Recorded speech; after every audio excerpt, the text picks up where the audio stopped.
April 11 కొరకు CH Spurgeon గారు వ్రాసిన ధ్యానం చదువుతున్నాను, వినండి. నేను వారికి దేవుడనైయుందును, వారు నాకు జనులగుదురు. వారు మరి ఎన్నడును యెహోవాను గూర్చి బోధనొందుదుము అని తమ పొరుగువారికి గాని తమ సహోదరులకు గాని ఉపదేశము చెయ్యరు. నేను వారి దోషములను క్షమించి వారి పాపములను ఇక ఎన్నడనూ జ్ఞాపకము చేసుకొనను. కనుక అల్పులేమి ఘనులేమి అందరూ నన్నెరుగుదురు. ఇర్మియా 31వ అధ్యాయం 34వ వచనం. ఒక నిజం ఏమిటంటే, ఈ లోకంలో దేన్ని మనం ఎరగకపోయినప్పటికీ ప్రభువుని ఎరిగినవారు. ఈరోజు ఈ వాగ్దానం మన అనుభవంలోకి వచ్చింది. ఇది చిన్న వాగ్దానమేమీ కాదు.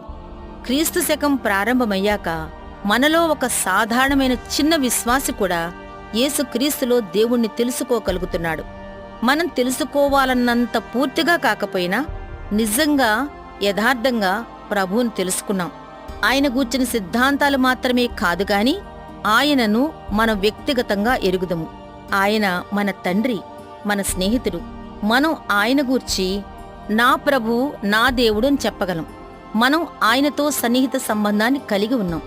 ఆయన పరిశుద్ధ సాహచర్యంలో ఎన్నో సంతోషకరమైన సమయాలు గడుపుతాం. మన దేవునికి మనం ఏమాత్రం కొత్తవారం కాదు. పరలోక మర్మాలన్నీ ఆయన మనకు చెబుతాడు.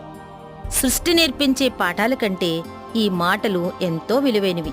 రక్త మాంసాలు కలిగిన ఏ మనిషి పరలోకపు తండ్రిని కూర్చిన ఈ ఆత్మీయ పాఠాలు మనకు నేర్పించలేడు. ఆ పరలోకపు తండ్రి ఎవరో మన హృదయాలకు అర్థం అయినట్లు యేసుక్రీస్తే చేశాడు. దేవుడే తనకు తానుగా మనకు బయలుపరుచుకుంటే మనకు రక్షణ జ్ఞానం కలుగజేసే జీవజలధారులు మనకు దొరికినట్లే కదా. నిత్య జీవితం సంపాదించుకోవటం అంటే దేవుణ్ణి తెలుసుకోవటమే.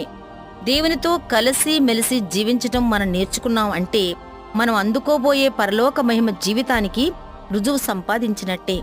నా ప్రాణమా, ఈ జ్ఞానంలో ఆనందించు. ఈ రోజంతా నీ దేవుణ్ణి ఘనపరచు.